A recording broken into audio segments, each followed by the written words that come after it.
Hello friends, तो आज हम स्टार्ट कर रहे हैं फोर्थ सेमेस्टर का सब्जेक्ट है फार्माकोलॉजी फर्स्ट की यूनिट 1 के आज डिस्कस करेंगे, जिसमें हम पहले डिस्कस करेंगे जनरल फार्माकोलॉजी, जिसमें हम इंट्रोडक्शन देंगे फार्माकोलॉजी का, जिसमें हम definition, historical, landmark and scope. तो आज की वीडियो में हम जो डिस्कस करेंगे वो सिर्फ definition, historical, landmark and scope को डिस्कस करेंगे। तो आइए डिस्कस करते हैं, देखते हैं डेफिनेशन क्या होती है। Pharmacology. The word pharmacology has been derived from the Greek word pharmakon means drug and logos means study. देखो, जो हमारा फार्माकोलॉजी वर्ड है वो दो ग्रीक वर्ड का कॉम्बिनेशन है, जो दो ग्रीक वर्ड से लिया गया है, जिसमें पहला वर्ड जो है वो है फार्माकोन, जिसका मतलब ड्रग होता है, ड्रग या मेडिसिन होता है, और दूसरा वर्ड है लोगोस, जिसको हम लॉजी कहते हैं, लोगोस, तो उसका मतलब होता है study. Pharmacology is a branch of science which deal with the study of drug and their action on human body and animals. तो जो फार्माकोलॉजी है वो एक ब्रांच है साइंस की, जिसमें हम स्टडी करते हैं ड्रग की और उसके एक्शन की, कि हमारी बॉडी पर या ह्यूमन बॉडी पर उसका क्या एक्शन है, या एनिमल्स के अंदर उसका क्या एक्शन है, उसी की स्टडी करने को हम फार्माकोलॉजी कहते हैं। Pharmacology from medical point view can be further divide into pharmacokinetic and pharmacodynamic. अगर हम मेडिकल पॉइंट व्यू से देखें तो फार्माकोलॉजी जो है वो दो पार्ट में डिवाइड किया गया है, फार्माकोकाइनेटिक और फार्माकोडायनेमिक। ये दो पार्ट हैं जिसमें हम फार्माकोलॉजी को डिवाइड किया गया है। तो देखिए, pharmacokinetic. The pharmacokinetic derived from Greek word kinesis means movement. देखो, जो फार्माकोन तो हमारा है ही, और जो काइनेटिक है वो किससे लिया गया है, ग्रीक वर्ड से, जिसका नाम है काइनेसिस। यानी जो ग्रीक वर्ड है काइनेसिस, जिसका मतलब होता है मूवमेंट, यानी ड्रग की मूवमेंट, क्या मूवमेंट हो रही है बॉडी के अंदर, तो उसी को स्टडी को हम फार्माकोकाइनेटिक कहते हैं। It include the study of absorption, distribution, metabolism and excretion of drug in the body। यानी इसमें हमारे क्या आते हैं, absorption, distribution, metabolism, excretion drug का, के बॉडी के अंदर ये कैसे कैसे हो रहा है। It deal with the drug from its entry in the body, its excretion, and what happened to drug in the body is known as pharmacokinetic. देखो, ये एक ऐसी चीज होती है जब हम ड्रग की एंट्री होती है हमारी बॉडी के अंदर, तो उसका एक्सक्रीशन कैसे हो रहा है ड्रग का बॉडी के अंदर, तो उसी को जानने के लिए हम फार्माकोकाइनेटिक कहते हैं। सेकंड आता है pharmacodynamic. The pharmacodynamic word derived from Greek word dynamis. यानी जो हमारा ये डायनामिक वर्ड है वो किससे लिया गया है, डायनामिस, जो कि ग्रीक वर्ड है, जिसका मतलब होता है पावर और पोटेंसी। यानी क्या पावर है ड्रग की और क्या पोटेंसी है ड्रग की, उसी की स्टडी को हम फार्माकोडायनेमिक्स कहते हैं। It include physiological and biochemical effect of drug and their mechanism of action of organ system, subcellular और मैक्रो मोलिकुलर लेवल। देखो, यानी इसमें हमारा क्या आता है, फिजियोलॉजिकल और बायोकेमिकल इफेक्ट आता है ड्रग का, और उसका मैकेनिज्म और एक्शन आता है कि हमारा उसका कैसे हो रहा है, ड्रग के कैसे अपना इफेक्ट शो कर रहा है, कितनी पावर है ड्रग के अंदर, उसी की स्टडी को हम फार्माकोडायनेमिक्स कहते हैं। सेकंड टॉपिक जो आता है हमारा आता है हिस्टोरिकल लैंडमार्क या हिस्ट्री ऑफ फार्माकोलॉजी। तो देखिए, फर्स्ट जो थे हमारे हिप्पोक्रेट्स, जिन्होंने 460 बीसी से 377 बीसी तक रहे ये। He was the father of medicine and mainly anatomy and physiology formed on the basis of his writing. यानी जो ये क्या थे, जो हिप्पोक्रेट्स थे वो मेडिसिन के फादर के नाम से जाने जाते थे और वो यानी फादर थे मेडिसिन के, लेकिन वो जो ज़्यादा लिखते थे वो एनाटॉमी एंड फिजियोलॉजी पर ही वर्क करते थे। He was first attempt from religions and superstitions developed his pledged on off proper conduct for doctors. देखो इन्होंने सबसे पहले क्या किया था, जो अंधभक्त थे या जो पुरानी जाति से थे, यानी जो क्या थे, इन्होंने सबसे पहले अपने खुद को धर्म और किसी जाति से अलग करके रखा और इन्होंने एक आचरण दिया, यानी अच्छा कंडक्ट दिए डॉक्टर्स के लिए। Second I Ebers pipers. He described more than 700 drugs in extensive pharmacopoeia of that civilization, including in this are beers, terpene, berries, poppies, leads, salt and crushed precious stone etc. देखो जो हमारे Ebers पाइपरस थे, इन्होंने क्या कहा था कि 700 से भी ज़्यादा ड्रग को फार्माकोपिया में लिखा, जिसमें हमारे यानी बियर्स थे, तारपीन थी, बेरीज थी, पोपीज थे, लेड था, नमक था और यानी कुछ कीमती पत्थर भी शामिल थे। फिर थर्ड जो आए वो आए Dhanvantari, an Indian medical practitioner and one of the world first surgeons regarding as the source of Ayurveda. यानी जो धन्वंतरी थे वो सबसे पहले इंडियन मेडिसिनल प्रैक्टिशनर थे और वो वर्ल्ड में सबसे पहले सर्जन थे जिन्होंने यानी आयुर्वेदा को यूज़ करने का सोर्स किया। फिर आते हैं Sushruta, ancient medical text describe the 760 herbs. यानी इन्होंने क्या था कि जो सशस्त्रा थे, इन्होंने क्या किया था कि 760 से भी ज़्यादा जड़ी बूटी को डिस्क्राइब किया और लिखा फार्माकोपिया के अंदर। फिर आते हैं Charak Samhita, describe more than 650 drug of animals origins are used.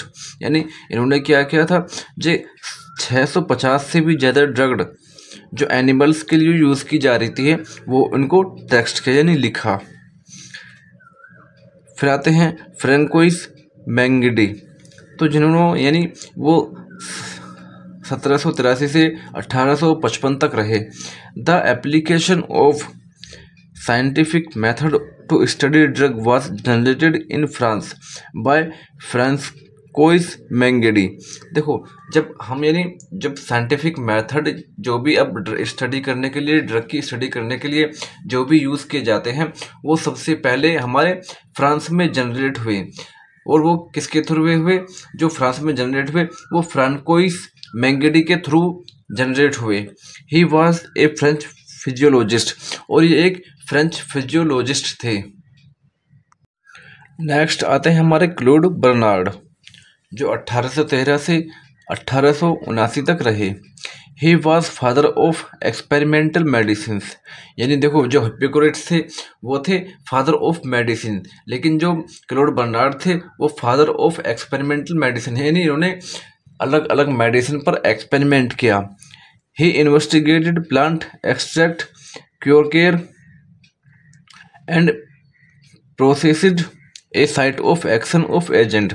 यानी इन्होंने इन्वेस्टिगेट किया प्लांट को, और जो जिसके लिए सही प्लांट है यानी किसी डिसीज के लिए जो भी प्लांट है वो इन्वेस्टिगेट किया और उस पर एक्सपेरिमेंट किया, और उसके जो साइट ऑफ एक्शन है एजेंट के उसको भी इन्वेस्टिगेटेड किया।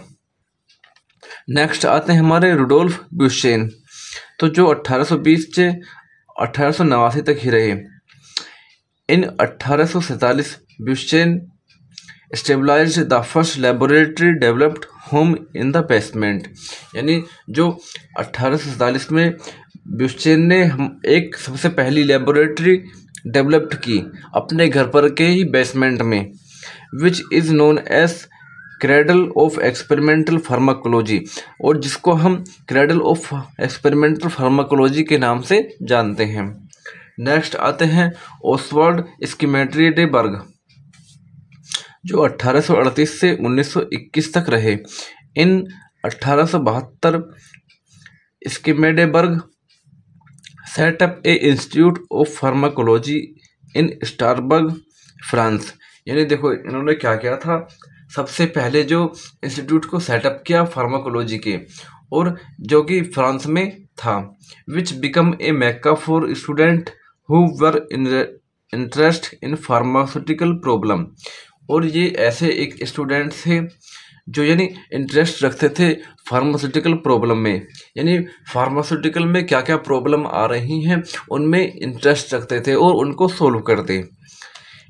In the 20th century, new synthetic drugs such as barbiturates and local anesthetics were discovered, and era of antimicrobial pharmacotherapy was brought with the discovery of Paul Ehrlich। देखो 20th century में हमारे नई नई drug को synthetic होने लगी, जैसे बार्बिचूरेट और लोकल एनेस्थेटिक डिस्कवर किए गए। और इस ईरा में हमारे जो एंटीमाइक्रोबियल एजेंट थे या एंटीमाइक्रोबियल फार्माकोथेरेपी थी वो भी डिस्कवर की गई। और वो डिस्कवर किसके द्वारा की? पॉल एनरिच साइंटिस्ट के द्वारा डिस्कवर की गई। नेक्स्ट टॉपिक आता है हमारा स्कोप्स ऑफ फार्माकोलॉजी, यानी फार्माकोलॉजी के क्या क्या स्कोप्स हैं। The scope of pharmacology are given below. First आता है chemotherapy. A systemic infection are treated using particular drug having selective toxicity for the infecting organ और sales.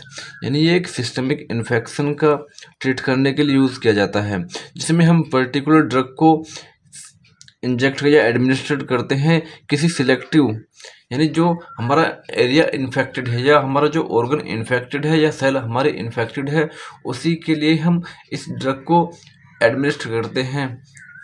It has no or more minimum effect on the host cell. और इसके पास कोई effect या सबसे कम effect होता है होस्ट सेल पर। Second जो इसकी स्कोप आता है वो आता है toxicology. The science dealing with toxic substance और poison is known as toxicology. यानी ऐसी स्टडी जिसमें हम टॉक्सिक सब्सटेंस और पॉइजन के बारे में स्टडी करते हैं उसी को हम टॉक्सिकोलॉजी कहते हैं। Poison lead to harmful dangerous for fetal symptoms in animals और ह्यूमन। जो पॉइजन है वो हमारे ह्यूमन के लिए और बहुत हार्मफुल है, डेंजरस है, और कुछ अलग ही सिम्टम्स को शो करता है एनिमल्स में और ह्यूमन बॉडी में। Many drug of administered in high dose में बी पॉइजनस। देखो कुछ ड्रग ऐसी होती हैं अगर हम उनकी हाई डोज दे देते हैं तो वो हमारा यानी पॉइजन या टॉक्सिक इफेक्ट को शो करने लगती हैं। फिर जो थर्ड इसका स्कोप आता है वो आता है pharmacotherapeutic. It is a branch of medicine which deal with the expect of curing of providing symptomatic relief to the patient by administrate drug therapy. यानी देखो ये एक ऐसी ब्रांच है, यानी एक मेडिसिन की ब्रांच है जिसमें हम यानी उसके सिम्टम्स को, पेशेंट के सिम्टम्स को देखकर उसको ड्रग एडमिनिस्ट्रेट करी जाती है और एक थेरेपी दी जाती है। It is dosage and duration is a part of pharmacotherapeutic. देखो इसकी डोज और ड्यूरेशन जो कि हमारा एक फार्माकोथेराप्यूटिक का ही पार्ट है। फिर आती है जो इसका फोर्थ स्कोप आता है clinical pharmacology. The branch of clinical pharmacology is specialized form. यानी जो ब्रांच है हमारी क्लिनिकल फार्माकोलॉजी, जो ब्रांच है फार्माकोलॉजी की, वो बेसिकली किसके लिए स्पेशलाइज्ड है? जैसे कंडक्शन ऑफ क्लिनिकल ट्रायल्स, यानी क्लिनिकल ट्रायल्स के लिए सबसे स्पेशलाइज्ड है। On the drugs that has recent been proposed and need to be introduce in the market. यानी जो भी नई ड्रग हमने या जो रिसेंट में चल रही हैं ड्रग या बन रही हैं उनको ज़रूरत है हमारी मार्केट में इंट्रोड्यूस कराने की। conduction of research studies of pharmacokinetic and pharmacodynamics of drugs which are available in the market। यानी आजकल ये भी बहुत अवेलेबल हो चुका है कि हम फार्माकोकाइनेटिक्स एंड फार्माकोडायनेमिक्स स्टडी करें ड्रग की, जो कि इसका बहुत ही बड़ा क्रेज है। इसका नेक्स्ट स्कोप जो है वो आता है लेट्रोजेनिक डिसीज, यानी डिसीज कोज्ड बाय डॉक्टर्स, यानी कुछ ऐसी डिसीज जो कोज करते जो डॉक्टर के थ्रू ही कोज हो जाती हैं, उनको हम लेट्रोजेनिक डिसीज कहते हैं। Sometimes some disease can be induce unknowledged by the medicinal professional, यानी कभी कभी ऐसा होता है कुछ डिसीज ऐसी हो सकती हैं जो कि हमारे यानी जिसको नॉलेज ही नहीं हो, जो एक मेडिकल प्रोफेशन है वो प्रोवाइड करा रहा है आपको मेडिसिन या डोज या जो भी ड्रग प्रोवाइड करा रहा है वो उसके नॉलेज है, यानी उसको जानता ही नहीं है। When the prescribed drug for some others underlying disease such as disease are known as latrogenic disease। तो जब हम उसको प्रिस्क्राइब करते हैं ड्रग को और हम खुद ही नहीं जानते उसके बारे ड्रग्स के बारे में, तो वो एक हमारी डिसीज कोज कर सकती है जिसको हम लेट्रोजेनिक डिसीज कहते हैं। तो कुछ नीचे लेट्रोजेनिक डिसीज दी गई हैं जो कि डॉक्टर्स की वजह से या डॉक्टर्स की कमी की वजह से ह्यूमन बॉडी के अंदर हो जाती हैं। फर्स्ट आती है हमारी डायबिटीज़।